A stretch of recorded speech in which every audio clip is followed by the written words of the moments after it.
Mami, ek het nou hierdie weekend na mami toe gekom want dit is Father's Day weekend. Ja. Is 'n hele naweek, onthou Father's Day is nie net een dagie. We celebrate fathers all month long. Ek is 'n pa van 2. Sondag Sego, Saterdag 'n peppermint kerk en dan dis Vrydag aan mami. Maar ek sien mami daar 'n melktertjie aangeskaf. Natalie, Jou ma het niks te doen met jou Father's Day nie. it's Father's Day weekend. Jou ma het We niks celebrating te doen. all week. En ek het niks In te fact, doen we met should jou celebrate for Father's the Day month. Hey, Sy hey, moet jou ek is die steeds pa van jou vra vir 'n- kinders. vir 'n gift. Ek is 'n papa. Maar dis mos nou nie my pa nie. Ja, Maar ek is 'n pa. die verkeerde Father's Day is mense. not about who's your Ja, daddy. it does. It's about celebrating the Father's Day month.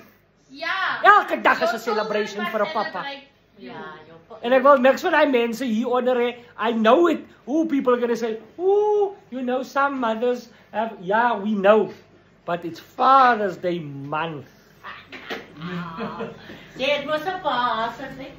Maar ons is albei nou in dieselfde boot. Ons wil albei gepamper word.